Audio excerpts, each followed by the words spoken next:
네, 지금은 잊혀진 단어 깡통 아파트 하우스푸어라는 말이 성행할 때가 있었습니다. 2012년쯤 이명박 정부 말기였죠. 이때부터 정부는 풀만한 규제는 다 풀었지만 한동안 서울 핵심 지역의 아파트 가격은 거래도 안 되고 가격도 급락했습니다. 제가 가지고 있는 자료를 보니까요, 서울 압구정 한 유명 아파트입니다. 2010년 평균 27억 4,500만 원에 거래됐었는데요. 2012년에는 20억 6천만 원 선에 거래됐습니다. 2년 동안 한 7억 원 정도 떨어졌죠.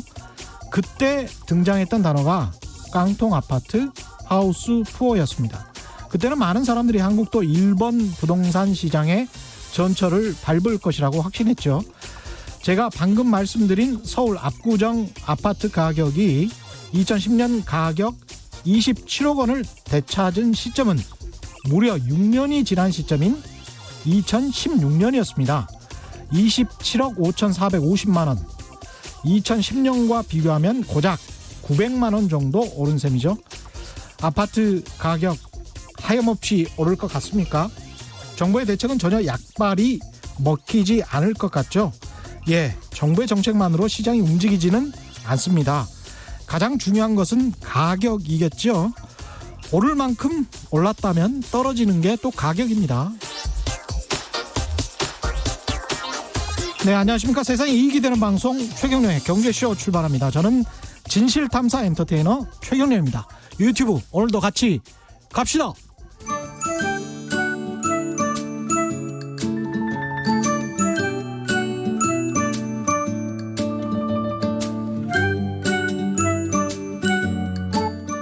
정확하고 유익한 정보만 전하겠습니다. 안 들으면 손해, 들으면 똑똑해지는 최경영의 경제쇼. 네, 오늘도 주식시장은 혼조세 약보합으로 끝났고요. 여전히 2100선입니다.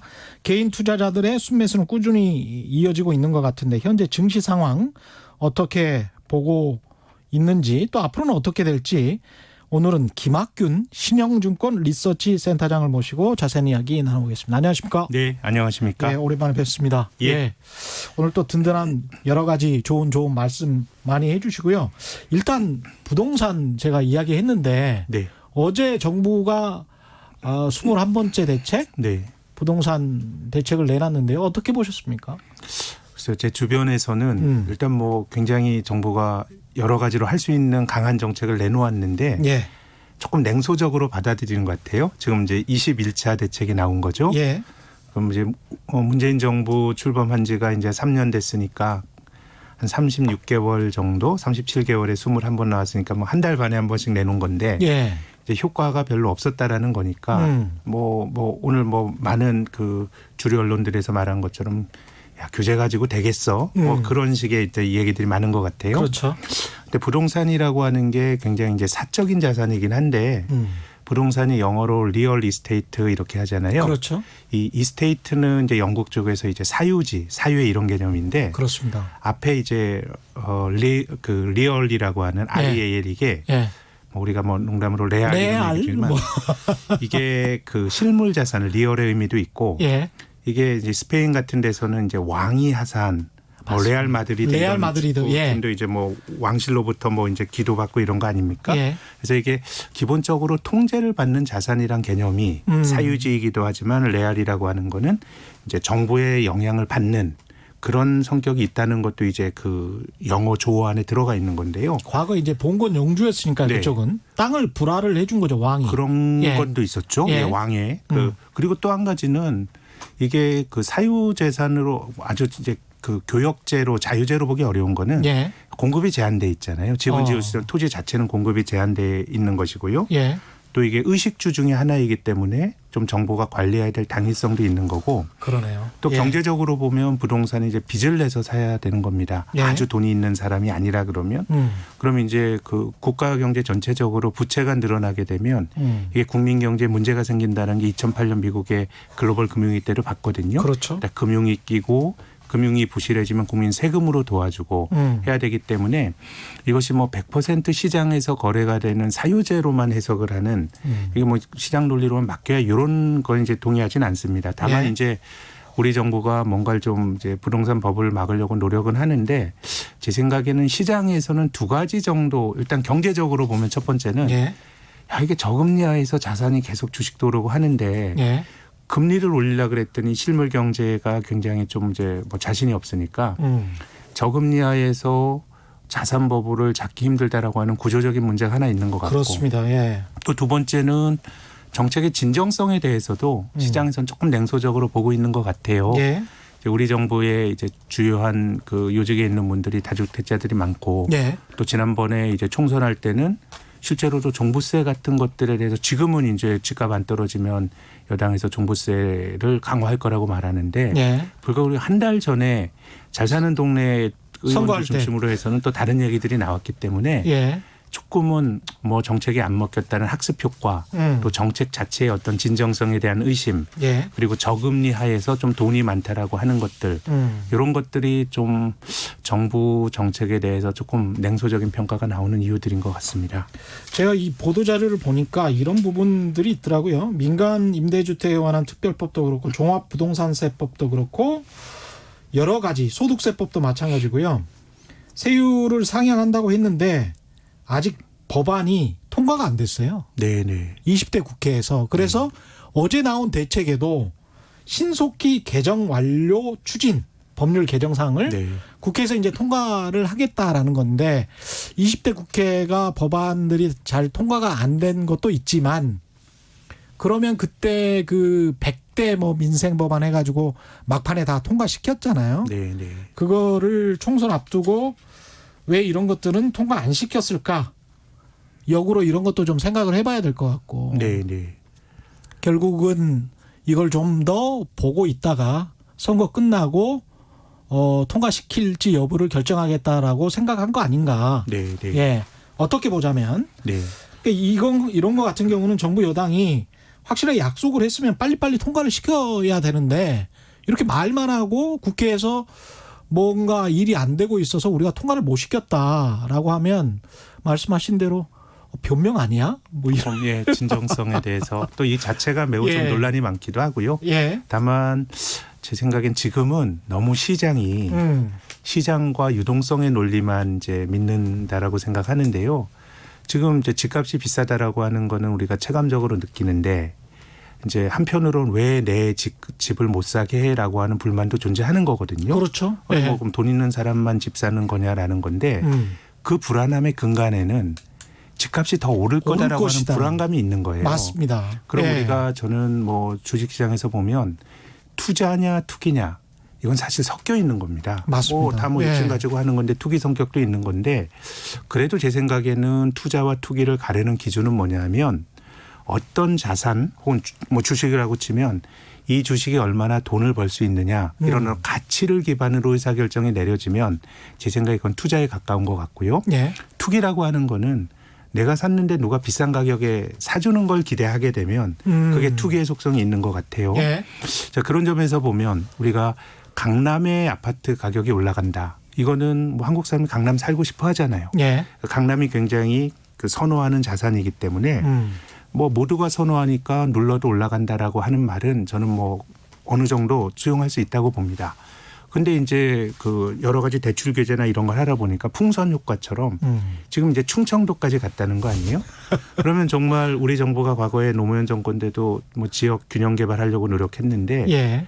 규제만 다 하면은 전 나라 국토가 예. 집값도 올라가면서 잘 되는 건 아니잖아요. 제 생각에는 그렇죠. 지금은 사람들이 예. 선호하는 주택이나 이런 거라기보다 어떤 기업이 가진 본질적인 주거의 환경이나가 내가 어떤 그 주거함으로써 얻을 수 있는 가치라는 것보다는 내가 빨리 사지 않으면 올라갈 거다라고 하는 어떤 그런 심리가 있는 것 같아요. 그래서 제 생각에는 가치의 개념에서 본다 그러면은 조금은 지금은 좀 과한 움직임들이 있는 것 같고 예. 뭐 아까 일본 말씀하셨지만 일본처럼 이렇게 집값이 구조적으로 떨어진 나라도 참 보면 예외입니다. 그렇죠. 예, 그것도 예외로 봐야지 이걸 이제 보편적인 어떤 케이스로 보면 안 되는데 80년대 너무 이제 버블이 컸었고 또 이제 그런 것인데 다만 이게 장기적으로 보더라도 주택 가격이 10년 이상 올라가고 이런 것도 굉장히 좀 이례적인 사이클입니다. 그렇죠. 지금 이제 저금리하에서 집값이 올라간다. 뭐 한국만 저금리 아니거든요. 예. 근데 지금 이제 글로벌 코로나 국면에서 지금 다시 또 이제 금리를 낮추다 보니까 지금 이제 글로벌하게 많은 나라들의 주택 가격이 다시 반등하는데 호주 같은 데는 지난 2년 동안 조정을 받았거든요. 그러니까 이게 저금리라 그래서 사실은 집값이 다 올라가는 건 아닌 것 같은데 그 중간중간에 사이클도 있고 이런 건데 예. 지금의 경우는 조금 좀 뭐랄까요. 집값이 올라가면은 어떡할 거라고 하는 어떤 그런 집단 심리가 예. 또 자기 강화적으로 이제 올리는 건데요. 그러면은 지금 집을 뭐 한 10억짜리 집을 주고 산다고 뭐 해보겠습니다. 지금 예. 뭐 집값이 높아져서 예. 그럼 우리가 정상적이라기보다 주된 소득으로 10억을 모기가 되게 힘들거든요. 그렇죠. 그러니까 대출을 하건 뭐라건 해야 되는 건데 지금의 상당수는 내가 집값이 올라간다라고 하는 자산 가치 상승에 기대서 여러 가지 구매 어떤 의사결정이 내려지는 겁니다. 예. 그러면 이제 그거 팔면 된다라고 생각할 수도 있지만 그렇습니다. 근데 팔면은요 주택이라고 하는 거는 이 세금이 주식 같은 거보다 많아가지고요. 예. 동일한 주거 조건으로 갈 수가 없는 거거든요. 그렇습니다. 그럼 내가 20억짜리 비싼 집을 샀다. 집값 올라갈 수도 있겠지만 예. 상당수는 정말 돈 많아서 여기저기 투기하는 사람 아니라 그럼 그건 지금 정부가 막겠다는 거잖아요. 예. 그러면은 상당수는 내가 깔고 가는 그 가치이지 그렇죠. 그걸 팔고 비슷한 또 주거 환경을 하면서 또 증식하기는 힘든 구조이기 때문에요. 저는 뭐 정부 정책이 진정성이라든가 시장의 어떤 여러 가지 뭐 저금리하에서 제약 요건 이런 것도 있습니다만은 경제를 보는 제 입장에서는 이게 지속 가능한 가격으로 보기에는 그렇죠. 조금 너무 높은 거 아닌가? 그런 생각이 드네요. 어지간한 강남의 중소형 주택이 지금 20억을 하는데 그걸 OECD 선진국의 보유세율로 1%로 감안을 하면 1년에 2천만 원. 5년이면 1억이거든요. 그러니까 1년에 2천만 원의 보유세만 네. 내고 그리고 나중에 이제 양도소득세를 보통 뭐 꽤 내야 될 텐데 그리고 난 다음에 말씀하신 것처럼 옮겨갈 곳이 있을까? 그게 과연 얼마가 더 올라야 이 사람이 그 정도 주거 수준으로 옮겨갈 수 있을까라고 생각해 보면 제가 보기에도 투자의 관점으로 봤을 때는 거주의 관점이 아니고 투자의 관점으로 봤을 때라도 먹을 게 얼마나 있나 지금 이 시장에 그런 생각이 들더라고요. 사실 예. 뭐 이게 자산 가격이라고 하는 거는 올라갈 때나 떨어질 때나 그 끝을 아는 거는 사실 힘듭니다. 예. 지나가 봐야 예. 그때가 고점이었구나 생각하는 게 뭐 자산 시장의 생리긴 하지만은 그래도 우리가 뭔가 이제 계산을 하고 예. 내가 얼마나 감내할 수 있는가 이런 것들을 셈을 해야 되는데 그렇게 본다 그러면은 조금 뭐 부동산 가격 전체적으로 우리가 수용할 수 있는 수준 대비해서 너무 높아진 거 아닌가 그런 생각을 합니다. 예. 일단 그리고 이제 주식시장으로 넘어가야 될 텐데 2100 한 30선 정도입니다. 오늘은 약보합이었는데 이런 뭐라 그럴까요? 지지부진한 장이 며칠 동안 이어지고 있는데 네. 이렇게 계속 갈까요? 근데 이게 지지부진 전체적으로 보면은 예. 우리가 2, 3월에 급락하고 또 4, 5월엔 아주 급등을 했는데 그렇죠. 뭐 지나고 났더니 제자리 온 겁니다.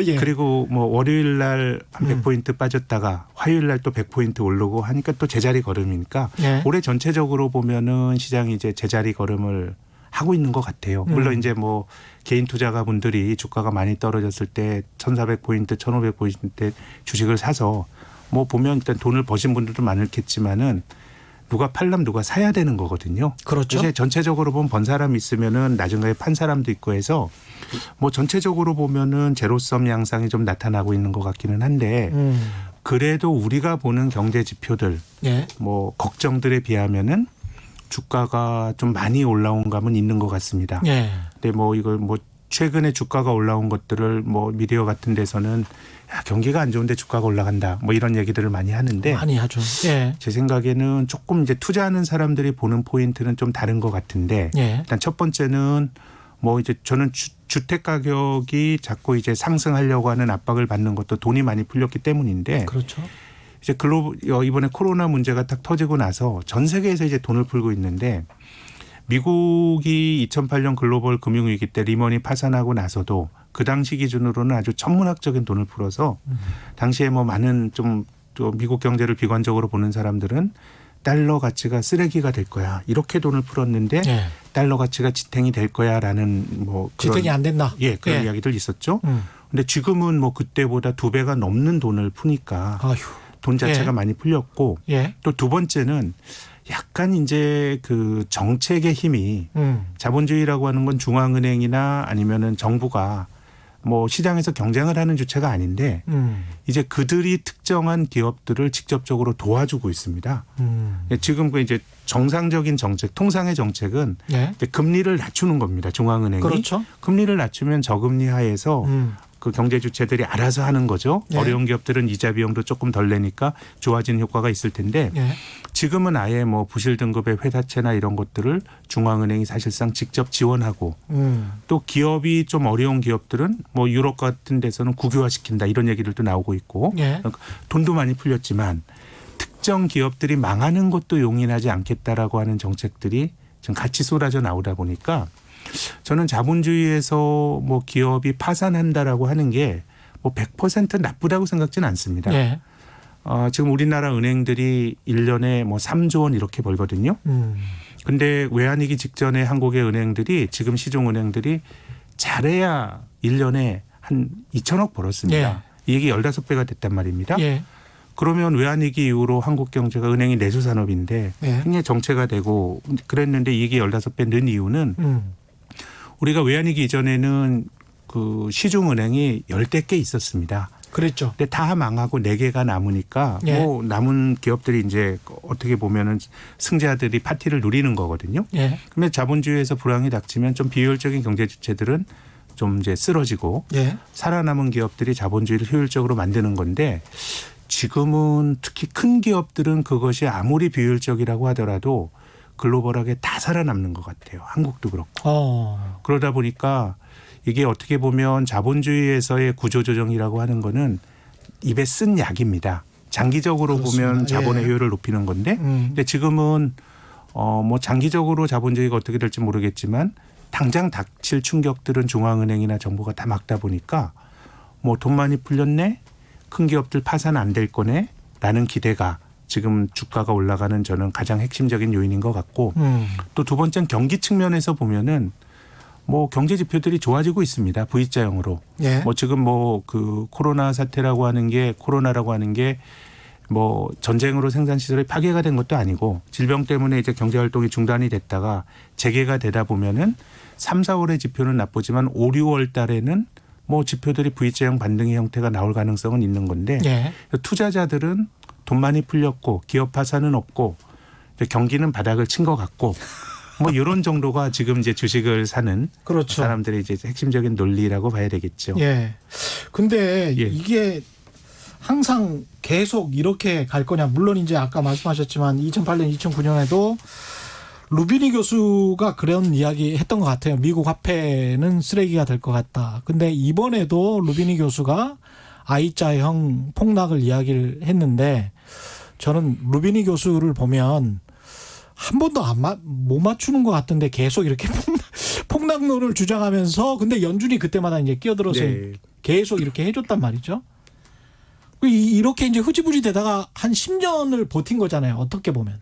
네. 예, 2008년부터 해서. 그래서 미국은 경제 성장을 많이 했고 그럼 이번에도 이렇게 흐지부지 아주 경제학 원론적으로 이렇게 설명했던 교수님들 말은 다 틀리고 또 흐지부지 이렇게 하면서 또 쭉 이렇게 가다가 경제가 다시 성장하고 이렇게 될 수가 있는 겁니까? 근데 지난 10년을 보면은요. 예. 미국은 성장한 게 맞습니다. 예. 잠재 성장 이상으로 성장을 하고. 예. 근데 미국과 같은 나라는 제 생각엔 저금리도 있지만 또 논란이 매우 많습니다만은 뭐 팡이라고 하는 기업에서의 혁신이 있었습니다. 예. 그것이 어떤 산업을 바꾸고 그러네요. 이제 이런 건 있는데 예. 근데 미국을 제외하고 보면은요. 좀 우리나라 주가가 장기간 최근 10년 동안에 우리나라 코스피가 연평균 한 2% 올랐거든요. 예. 그러니까 주식이라고 하는 위험 자산이 1년에 한 2% 정도밖에 안 오르면 주식에서 별로 성과가 없었던 건데 그렇습니다. 유럽에 있는 많은 나라들이 그렇습니다. 유럽은 그냥 경제도 장기 정체고 주식의 장기 성과도 별로 재미가 없었고 그러네요. 일본이 아베노믹스 하면서 2012년부터 15년, 16년 조금 활력을 찾았다 다시 어려워지는데 예. 글로벌하게 보면 미국이 괜찮았고요. 미국은 혁신이 있었죠. 어쨌든. 그리고 독일과 일본이 괜찮았습니다. 다시 어려워지고 있지만. 예. 근데 저는 독일과 일본은 독일의 경우는 그 통화 가치의 덕을 많이 봤죠. 왜냐하면 독일 경제가 작년부터는 어려워지고 있지만 글로벌 금융위기 이후로는 굉장히 이제 한 7, 8년 동안에 무역 수지 흑자를 엄청나게 많이 냈거든요. 그렇죠. 그 이유는 독일이 예전처럼 자기들의 통화인 마르크를 썼다 그러면 그렇습니다. 무역 수지 흑자가 많이 나면 마르크가 강해지면서 또 수출이 타격을 받는데 예. 유로라고 하는 게 독일처럼 괜찮은 나라의 실력도 반영되지만 그리스나 포르투갈처럼 실력이 떨어지는 나라의 통화 가치도 경제도 이제 통화 가치에 반영이 되다 보니까 그렇죠. 독일 입장에서는 자기들 실력보다 너무 싼 통화를 보면서의 수혜를 본 거고요. 예. 일본은 아베노믹스로 미국의 용인화해서 엔달러 환율이 뭐 78엔에서부터 125엔까지 간 겁니다. 엔화 가치가 절하가 되면서 일본이 잘 나갈 때 한국 주식이 박스패해서 재미가 없었잖아요. 예. 그렇게 통화 가치를 인위적으로 약하게 하면 주변에 경합하는 나라들이 어려워지는 뭐 소위 근린 국비화 정책이거든요. 예. 그래서 저는 글로벌 금융위기 우리가 미국을 보게 되면 굉장히 저금리에서 효과가 좋은 것 같지만 근데 미국은 저는 뭐 저금리 하에 또 혁신이 있었다고 생각이 되고 예. 나머지는 그렇게 전체적으로 자본주의가 잘 나가지 않았다고 봅니다. 그러니까 혁신이 있었다. 그리고 미국도 사실은 뭐 달러덕을 많이 봤잖아요. 그렇죠. 그렇죠. 그리고 예. 독일도 유로라는 그 유로존에 묶여 네. 있었기 때문에 어떤 돈의 가치가 국가의 가치보다는 좀 많이 떨어져 가지고 이득을 본 게 있고 네. 아베노믹스 덕분에 일본도 마찬가지였고 또 환덕을 받죠. 예. 예. 그런 측면이 있네요. 그래서 예. 전체적으로 보면 자본주의가 이게 정말 그 효율적이었냐라고 보면 유럽과 일본을 보게 되면 조금 다르게 볼 여지가 있는데 근데 저는 우리가 그 일본처럼 글로벌 경제가 된다라고 하는 걸 이제 이야기를 할 때 예. 대부분 이제 자산 버블을 생각합니다. 야, 주식이 20년 동안 80% 떨어졌고 상업용 부동산은 90% 가까이 떨어졌고 이런 걸 생각하는데 예. 그거는 조금 이제 80년대 후반에 일본의 국토를 다 팔면 뭐 캐나다. 미국 땅 뭐 예. 다 살 수 있다고 예. 그런 거 아닙니까? 예. 실제로 막 미국의 주요한 막 그 빌딩도 사고 예. 막 그랬잖아요. 예. 그래서 그 자산은 저는 80년대 일본의 버블이 너무 컸기 때문에 그거를 일반화적인 형태로 비교하기는 좀 어렵다고 보는데 예. 경제를 놓고 보면은요 조금 참고할 점이 많은 것 같아요. 지금 우리가 앞서서 이제 중앙은행이 돈 벌어서 주가가 이렇게 반등을 하고 있다고 말씀을 드렸는데 예. 가장 먼저 중앙은행이 돈을 많이 풀었던 나라가 일본이고요. 지금 우리가 재난지원금 이런 거 주지만 이미 국민들에게 상품권 먼저 나눠준 나라도 일본입니다. 예. 그래서 이제 경제가 전체적으로 관치 경제로 가는 겁니다. 뭐 제로금리 된 지 일본이 한 20년 된 거 아닙니까? 예. 금리가 낮아지니까 1차적으로 경제가 어떤 자생적으로의 혁신이 거의 없어집니다. 예. 그러니까 금리가 싸지게 되면 뭔가 사업을 하더라도 효율이 낮더라도 예. 먹고 살 수가 있는 거거든요. 그러니까 구조조정 같은 거 잘 안 되고 그래서 일본의 지난 잃어버린 20년의 경제적으로 가장 중요한 특징은 낮은 부도율이거든요. 예. 부도가 안 납니다. 그렇군요. 그래서 저는 그 하워드 막스라고 하는 좀 이제 미국의 이제 투자자가 한 말에 공감이 많이 가는데 이 파산 없는 자본주의는 지옥 없는 가톨릭과 같다라고 얘기를 했거든요. 물론 이제 구조조정이라는 게 굉장히 좀 이제 힘든 일이고요. 낮은 부조율이지만 또 생각을 해보니까 임금도 엄청나게 정체가 됐었거든요. 그러니까 혁신이나 예. 성장이 없는 거예요. 그러니까 뭔가 이제 자본주의의 동적인 어떤 역동성이 사라지게 되는 거거든요. 예. 그래서 일본의 경우는 한국과 같은 어떤 그 우리가 10여 년 전만 하던 한국 경제의 역동성이 있었는데 예. 그런 역동성이 있는 과정에서 경험했던 심각한 경제 위기 같은 건 일본은 없는데 쉽게 좋아지지도 않는. 그러니까 주식으로 치면은 뭔가 잘 못 올라가고. 예. 근데 우리나라 외환위기 때는 주가가 80% 단기간에 급락했거든요. 그렇죠. 잘 떨어지지도 않는데 위쪽도 잘 안 높아지는데 제 생각에는 유럽이 이미 그런 길을 가고 있는 것 같고요. 우리는 어떻습니까? 우리는 지금 말씀하시는 거 들어보니까 이제 구조조정도 뭐 어떤 세계적인 저금리 기조 하에서 지연시키고 있는 게 맞고요. 그다음에 이제 혁신이랄지 이런 것들은 일부 기업에는 있긴 있습니다만은 IMF 외환위기 이후에 몇 년 동안 있었다가 또 약간 좀 더뎌지고 있는 것도 사실이기 때문에 네네. 우리도 좀 우려스러운 부분이 있네요. 우리는 지금 우리나라 이제 상장 제조업체들, 네. 한국의 상장사라 그러면 뭐 한국의 많은 기업 중에서 비교적 형편이 괜찮은 게 상장사겠죠. 네. 근데 상장 제조업체 중에서 영업이익으로 이자를 못 내는 이 저금리하에서 그렇죠. 그런 예. 기업이 35%나 됩니다. 그거 또 늘었군요. 35. 2008년 글로벌 예. 금융위 때 한 27%였거든요. 그러니까 이게 금리가 너무 낮게 유지가 되다 보니까 이게 뭐 어떻게 보면은 기업을 한다고 하면서 경제적 자원을 파괴하는 거죠. 그렇습니다. 예. 뭐 증식을 자본이라는 게 증식해야 자본인데 증식하지 못하면서 효율이 낮은 기업들이 계속 온전히 되는 구조들이 한국이 좀 만들어지고 있는 것 같고 예. 다만 제가 뭐 구조조정이란 말씀을 너무 쉽게 드려서 그렇죠. 우리나라 예. IMF 외환위기라고 하는 게 글쎄요 제 생각에는 자본의 효율성은 되게 높아졌죠. 뭐 군살도 빼고. 예. 근데 이제 외환위기 이후로 한국 사회가 뭐 비정규직도 생기고 굉장히 살기가 각박해진 건 맞습니다. 예. 그래서 저는 이것이 하나의 우리의 선택의 문제라고 봅니다. 아. 공동체가 예. 야 한번 짧고 굵게 한번 망가지고 뭐 갈래? 아니면은 그냥 예. 우리 그냥 온전하면서 갈래? 이건 선택의 문제인데. 예. 근데 사실은 뭐 이제 정치인들이 짧고 굵은 위기를 받아들일 수는 없으니까 그런 얘기 일반적으로 통제 못한 위기가 왔을 때 예. 한꺼번에 터지면서 경제가 좀 이제 좀 정상화라기보다는 그 건강해지는 측면이 있는 건데 예. 조금 제 생각엔 그런 균형이 깨진 거 아닌가. 뭐 구조조정이 100% 좋다 이런 말씀은 아니지만은 맞습니다. 뭔가 예. 어느 정도의 어떤 일상적인 정리와 새로운 뭐 자본주의라는 게 어떻게 보면 파괴적 혁신이죠. 그렇죠. 예. 예, 그 낡은 질서가 파괴가 되고 거기서 혁신이 있는 거고요. 그럼 당연히 이제 뒤처지는 사람들이 나오는 거니까 그걸 정치가 조절을 하고 복지가 이런 좀 건데 뒷받침해 줘야 되고 안전판을 예. 만들고 음. 그것이 정치의 역할인 것이죠. 예. 근데 제 생각에는 이 파괴가 좀 사라진 것 같아요. 아. 다 겁먹어 가지고. 예. 그렇죠. 또 워낙 저금 지난번에 세게 당했어요. IMF 그렇죠. 때. 예, 사람들이 아픈 사람들이 많아서 야, 이거 또 당하면 정말 죽을 것 같아. 그런 그렇죠. 예, 그런 사람들이 많아서 정치인들도 그런 생각을 많이 하고 있는 것 같습니다. 근데 물론 지금 파괴적 혁신이나 이런 게 좀 덜 일어나고 있는 것도 사실인 것 같고요. 개인 투자자들 이야기를 좀 해봐야 될 것 같은데요. 1967님은 양적 완화로 미국 경제가 잘 나가는데 장기적으로 볼 때 양적 완화의 부작용은 어떤 걸까요? 이런 말씀해 주셨습니다.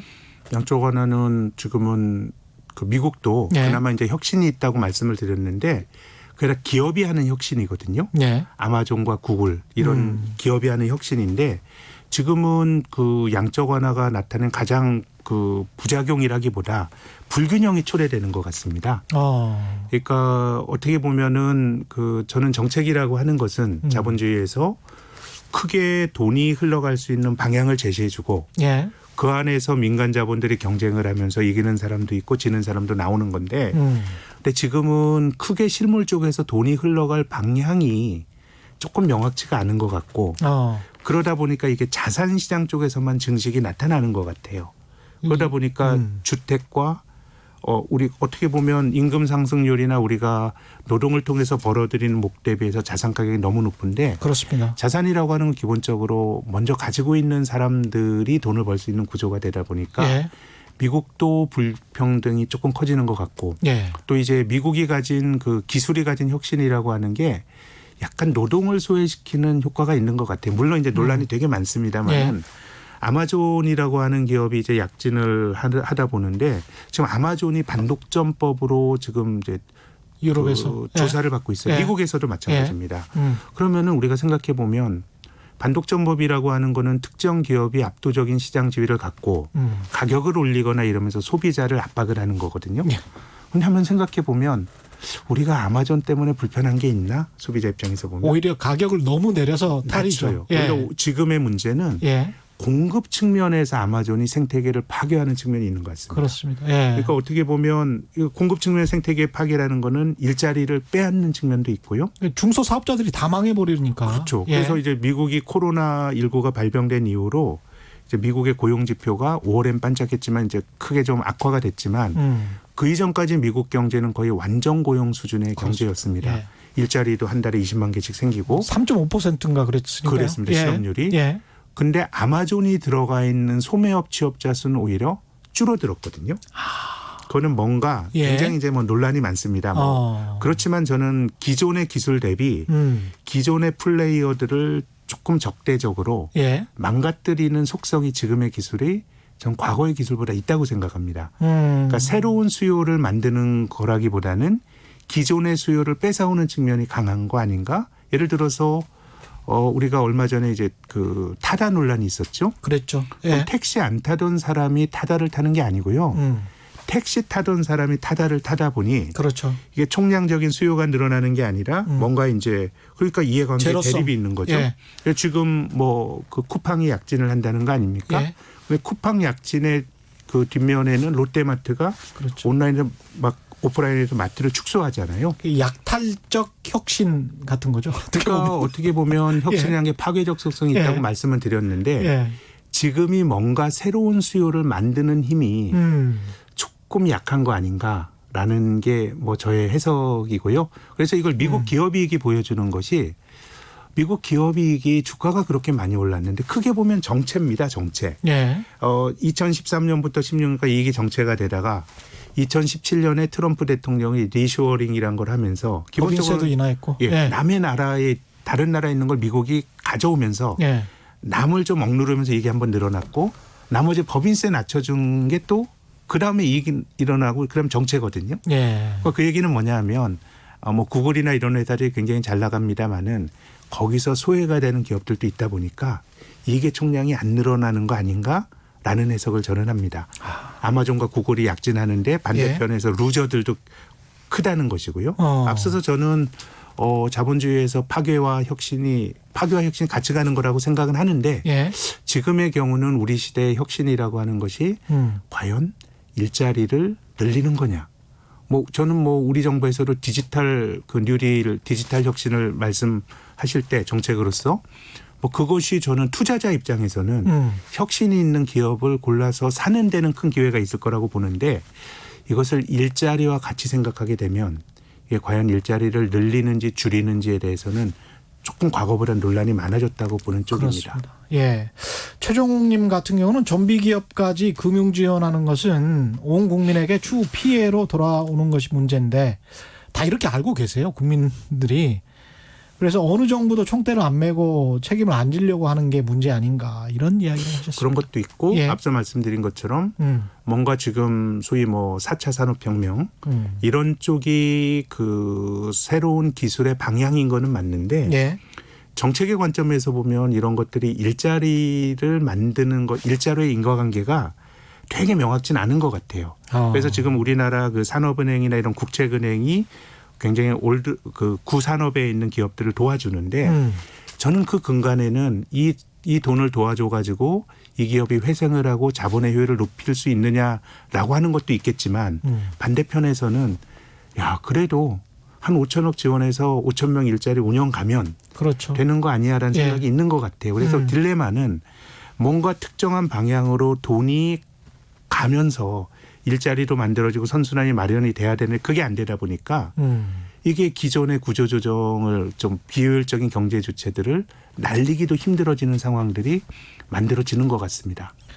계속 듣다 보니까 어떤 우리가 과거에는 계속 성장이라는 건 진짜 성장을 해온 거잖아요. 혁신을 통해서 예. 성장을 해왔는데 그럴 때는 이제 제로섬 게임이라는 이야기를 안 했거든요. 플러스 네. 마이너스 제로다. 근데 이제 지금 언젠가부터 IMF 외환위기 이후에 보니까 플러스 마이너스 제로가 되고 있는 게 아닌가. 그래서 네. 남의 것을 뺏어서 내 것을 만드는 사회. 네. 전 세계적으로 봤을 때도 글로벌하게 그렇죠. 우리나라도 마찬가지인 것 같고. 그렇죠. 특히 예. 이제 어떻게 보면 뭐 이게 닭이 먼저인지 달걀이 먼저인지겠지만 제 생각에는 성장이 둔화되다 보니까 나라들의 그 사이가 나빠졌다고 보는 쪽인데 예. 이 앞서 말씀드린 글로벌한 구조조정이라고 하는 거는 어떻게 보면 내가 구조조정되면 남 좋은 일 시켜주는 거거든요. 아까 우리나라 은행 말씀드렸잖아요. 예. 뭐 한국 경제가 활력을 찾지 않더라도 예. 경쟁을 하다가 몇몇 개가 없어지게 되면 살아남은 자들은 이제 그 축배를 드는 겁니다. 그렇습니다. 과거에 네. 이제 우리나라에서 전 정권 때 한진해운을 법정 관리 들어간다고 처리를 했을 때 전 세계 컨테이너 해운업 주가가 급등을 했습니다. 공급 과잉이 있는데 세계 7대 선사가 정글의 법칙이네요. 예. 아웃이 된다고 생각하니 예. 시장이 커진 것도 아니에요. 또 내가 돈 버는 능력이 개선이 된 것도 아니에요. 예. 근데 경쟁자가 쓰러지게 되면 그 자체가 수혜가 되는 거거든요. 예. 그런 관점에서 보면 지금 글로벌하게도 자본이 효율적으로 되기가 힘든 것이 내가 구조조정을 하면 남의 나라가 도움이 되는 거거든요. 근데 이러다 보니까 지금의 너의 불행은 질서가 나의 행복. 그렇죠. 우리가 형식적으로라도 예. 국가 간의 이해관계 충돌 이런 거는 있어 왔습니다마는 그래도 자유시장의 논리 이것이 경쟁하는 게 모두에게 도움이 된다라고 하는 그런 어떤 컨센서스가 있을 때나 이게 뭐 그런 시장의 논리나 자본의 효율성이 이제 들어가는 건데 예. 지금처럼 노골적으로 싸우는 상황에서 과연 다른 자본을 그 좋은 일을 예. 국민 국가가 또 선택을 하기도 힘들기 때문에 전 전체적으로 금리가 너무 낮고요. 예. 또 파괴에 대해서 너무 관료나 중앙은행들이 자신감이 없고 또 글로벌의 질서도 너무 각자도생 그 민족주의가 강조가 되는 이런 상황이라 그러면 예. 여기서 자본이 되게 효율적으로 가기는 조금 힘든 거 아닌가라는 힘들다. 생각이 듭니다. 그렇군요. 근데 여전히 그래도 이제 돈을 많이 뿌렸기 때문에 네. 기존에 쌓여 있는 부채가 있고 지금 5341님도 비슷한 말씀이신데 6년 전에 가계부채 1,000조 넘는다고 한국경제 위태롭다고 하면서 모든 언론에서 난리를 치더니 지금은 실질적 가계부채가 2019년에 1,800조 넘었다고 하는데 왜 언론은 조용합니까? 오른 집값은 누가 사줘야 현금화되죠. 이런 아까 말씀하신 가격의 문제, 그다음에 누가 사줄 거냐. 네. 그리고 그 사람도 돈이 없으니까 아까 지금 소득은 정체가 돼 있거든요. 그러면 또 빌려야죠. 네, 네. 그러니까 부채는 지금 계속 늘어나고 있는 이 상황인데 이 부채를 어떻게 할 건가. 네. 그래서 뭐 이제 금리를 또 올리기가 힘든 예. 어느 나라나 이제 금리를 올려버리면 경제가 그냥 휘청거릴 수밖에 없는 그렇죠. 특히 많은 나라들이 그 정부가 그 나라 경제의 이제 최대 채무자들이 되고 있거든요. 선진국을 중심으로. 예. 그러면 이제 금리가 올라간다라고 하는 거는 국민들에게 세금 받아서 정부에 돈 빌려준 사람들 이자로 주면서 이제 정부의 재원을 쓰게 되는 거다 보니까 예. 거의 뭐 이제 중앙은행과 정부의 밀월로 가는 거고요. 그래서 뭐 일본의 케이스가 그런 케이스죠. GDP 대비 국가부채 비율이 230%까지 가고 부도가 안 나요. 중앙은행이 담아가지고. 그렇죠. 예. 또 금리도 아예 뭐 마이너스까지 가고. 그래서 저는 이런 식의 자본주의가 안 가봤던 길인데 예. 그래도 그 길을 먼저 보여준 게 일본인 것 같아요. 그렇죠. 그러면은 그 결론은 뭐 그 사회 전체적으로 큰 탈은 안 나지만 뭐 좋아지는 힘도 매우 약하고 뭐 그냥 근근히 가는 그런 식의 자본주의가 일본의 90년대 이후 30년이고 예. 그리고 글로벌 금융위기 이후 10년 동안 전 유럽이 그런 길을 간 거 갔다. 아닌가라고 생각을 합니다. 앞으로 미국이나 한국은 어떻습니까? 그게 결국은 혁신이 필요한 건데. 필요한데. 근데 이제 미국은 주식 투자자 관점에서 보면 기업들이 혁신을 하면서 그 기업의 주식을 사게 되면 이제 기회가 있었던 것 같고 예. 한국은 지금 뭐 주가가 많이 올랐습니다만 지금 주가 수준이 2011년 수준이네요. 2007년 수준과도 높은. 그러니까 어떻게 그렇군요. 보면 예. 굉장히 장기간 정체가 되는 그런 예. 모습들이 나올 수 있을 것 같고요. 그래서 지난 3월, 4월 달에 주식을 용기 있게 사신 분들은 저는 그 용기에 대한 대가로 돈을 벌었다고 생각합니다. 그분들이 용감하게 주식에서 돈 번 건데 근데 총체적으로 보면 판 사람 산 사람 있기 때문에 예. 결국 이제 주가의 레벨 자체가 높아져야 이제 전체적으로 이제 제로섬이 아니라 모두가 파지티브하게 돈을 벌게 되는 건데 배당 같은 게 중요할 수 있어요. 예. 지나고 나면 주가는 제자리 걸음이고 매년 따박따박 배당 받은 게 예. 남는 게 될 수도 있는 것이고요. 예. 그리고 투자자 입장에서는 저는 그렇게 생각합니다. 지금 3월과 같은 주가 하락은 매우 예외적인 한국으로 보면 10년에 한 번. 그렇죠. 또 미국은 정말 120년 역사에서 그렇게 빠른 속도로 들는 건 처음이거든요. 그럼 주식이라고 하는 건 싸게 사서 비싸게 파는 건데 그 싸게 살 기회라고 하는 건 매우 예외적으로 10년에 한 번 올 기회가 이제 한 번 줬어요. 예. 지나가 버렸습니다. 그럼 이제 용기 예. 있는 분들 돈을 버셨는데 야 그러면 이제 냉정하게 주식 팔고 나가가지고 아이 뭐 이제 벌만큼 벌었다. 그게 되면 그거 너무 이 사람이 내가 주식으로 돈 버는 다른 거 하고 싶겠습니까? 그렇죠. 제 생각에는 예. 새로 주식 투자하신 분들의 지금 한 한국에서 한 30만 명 정도는 30만 명이나 됩니까? 계좌는 더 많이 만들어졌고요. 예신데 예. 뭐 하여튼 상당수의 많은 분들은 야 내가 워렌 버핏이었네. 스스로 나한테 이걸 이런 자질이 있었네. 작복이라고 하죠. 아니 우리가. 뭐 결과가 중요하니까 뭐 그렇게 생각하셔도 되는데 다만 주식이라고 하는 게 올림픽처럼 일주일 바짝 토너먼트 해가지고 금은 동메달 따는 거 아니고 그렇죠. 매일매일 열리는 거고요. 이게 어떻게 보면 저는 프로야구와 좀 비슷한 것 같아요.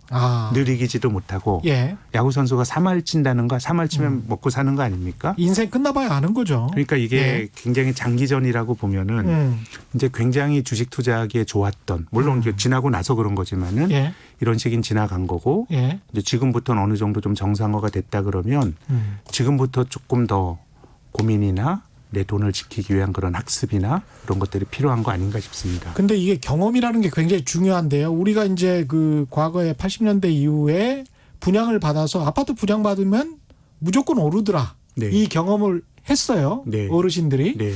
그래서 기성세대들은 아파트가 너무 좋아. 이렇게 생각을 했단 말입니다. 네. 그런데 지금 이번에 돈을 번 사람들도 그렇고 한 100만 명이 들어와서 아까 그 스튜디오에서 전에 말씀하시기에 한 50조 원 정도 이번에 들어왔다고 네, 하셨죠? 정확히는 한 47조 원. 47조 원 예, 정도. 5달 동안에. 예. 그 경험을 한 사람들이 어떻게 할까요? 나갈까요? 아니면은 계속 있으면서 일종의 어떤 경향성, 주식시장의 네. 어떤 트렌드, 네. 투자로 자리 잡을까요? 이게. 제 생각엔 뭐 주식 투자에서 성공의 경험을 갖는 게 되게 중요합니다. 예. 근데 제 생각에 성공의 경험이 야, 떨어질 때도 나쁜 가격에 안 팔고 기다리니까 벌었다. 장기 투자에 대한 성공의 경험은 굉장히 좋은데 지금은 매우 예외적으로 낮은 가격에서 사서 이제 주가가 V장을 올라온 건데 예. 요거는 뭐 상당히 예외적인 경우라고 생각이 되고요. 그래서 뭐 저는 지금도 외국인들이 팔더라도 한국 사람들이 버티면서 예. 좀 주가가 이제 지탱이 되고 있는데 그래서 뭐 자기 강화적으로 뭐 이게 만들어질 수도 있다라고 생각은 드는데 예. 다만 이제 부동산에 비해서는 주식은 너무 글로벌 경제에 많이 오픈이 되어 있는 그렇죠. 자산입니다. 예. 뭐 외국인이 계속 팔면은 이제 시장이 이제 버틸 수가 없게 되는 측면도 존재하는 거고 또 앞서 말씀드렸습니다마는 주식으로 이렇게 돈을 번 분이 조금 다른 쪽으로 하기보단 여기서 또 투자할 확률이 굉장히 높거든요. 예. 그래서 이제 미국의 뭐 여러 가지 뭐 헤지펀드 하는 사람들 이런 사람들이 개인 투자가들 결국은 쪽박 찰 거야 이런 얘기하는 사람도 있지만 전 거기 동의하진 않습니다. 예. 뭐 투자라고 하는 게 뭐 전문가만 잘 아나요? 오히려 지금 나타나는 거는 전문가에 대한 불신도 있어요. 그러니까 직접 투자를 하겠죠. 그러니까 지금 돈이 그 50조 원 가까운 돈이 들어오는 동안에 예. 주식형 펀드에서는 10조 원이 넘게 빠져나갔습니다. 간접 투자는 안 그렇죠. 하는구나. 이게 어떻게 보면 굉장히 또 이것도 매우 이례적인 현상이에요. 한 사회가 주식에 대한 선호가 높아지면 내가 직접 하는 사람도 있고 내가 뭐 신경 못 쓰는 사람 주식형 펀드에 맡기는 건데 예. 근데 지금 이제 전문가들이 하는 것에 대해서 매우 큰 적극적인 불신이 나타나는 거거든요. 예. 그래서 저는 뭐 투자라고 하는 게 뭐 전문가들 불신하는 거는 투자자들이 전문가들에 대해서 신뢰를 못 갖는 거잖아요. 예. 그들이 돈을 못 벌어줬기 때문에 그런 판단도 정당하다고 봐요. 그렇지만은 저는 뭐 개인 투자가가 꼭 뭐 기관 투자가보다 못하다 이런 거는 아닙니다만은 아무튼 지난 3, 4월은 매우 예외적인 케이스이고 제가 주변에 보면 한 번 돈을 벌게 되면 예. 그 다음 타이밍이 조금 중요한 것 같아요. 그 다음이 예. 예. 한 번 쉬는 것도 이게 결국은 저는 주식시장의 많은 논리가 수익률의 평균획이라는 게 있습니다.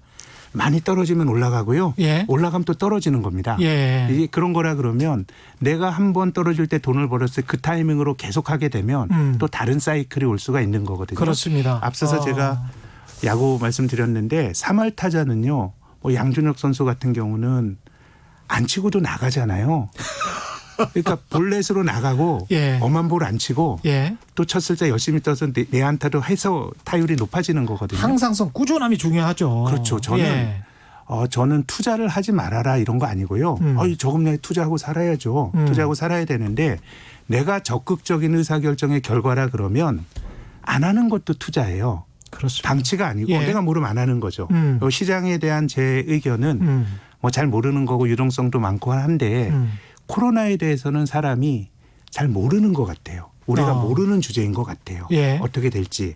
뭐 가을에 2차 팬데믹이 올 것이다. 이것도 오만입니다. 이건 내가 안다는 거거든요. 그것조차도 우리는 모르는 거예요. 그렇습니다. 그것조차도 모르는데 자산 가격은 이제 그 이전 수준까지 왔다 그러면은 예. 어지간히 좋은 것들은 주가가 상당히 많이 반영하고 있을 가능성도 있어서 예.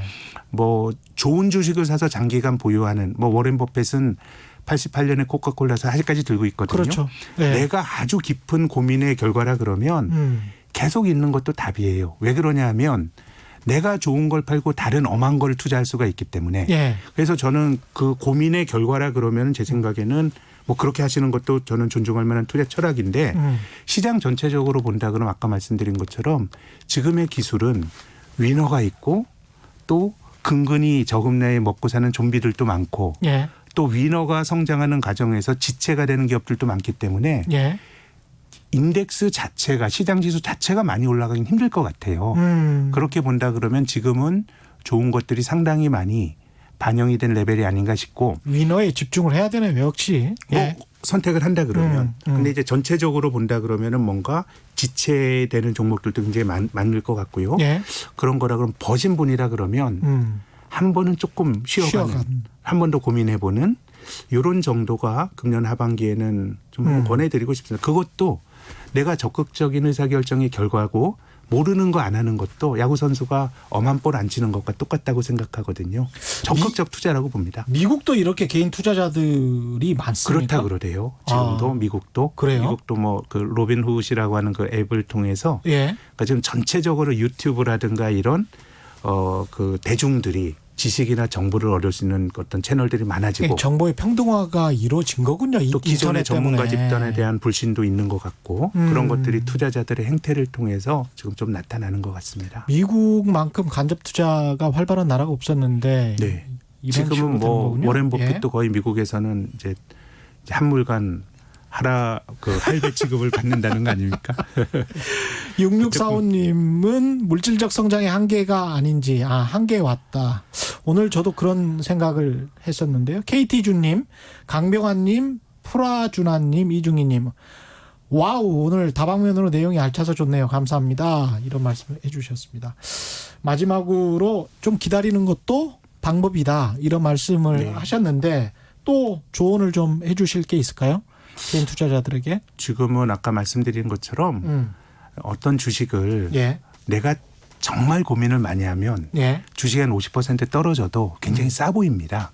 근데 정말 고민을 못하게 되면 10%만 떨어져도 불안해서 팔게 되거든요. 그렇습니다. 그래서 지금은 지난 3월 이후로는 주식을 하냐 안 하냐가 굉장히 중요한 의사결정이었어요. 예. 많이 떨어졌기 때문에 주식을 할 거라는 의사결정을 내리고 뭘 사면 그건 이제 올라갈 확률이 높은데 예. 지금은 이제는 가격이 어느 정도 정상화가 됐기 때문에 좋은 걸 골라야 되거든요. 정말 자신감 있게 고른 주식만 가지고 가야 돼요. 자기의 어떤 건 뭐 전문가라고 잘하는 것도 아니고 특히 개인 투자가 안 할 자유가 있어요. 그렇죠. 주식형 펀드 매니저는 주식하라고 맡긴 돈이기 때문에 주식을 해야 돼요.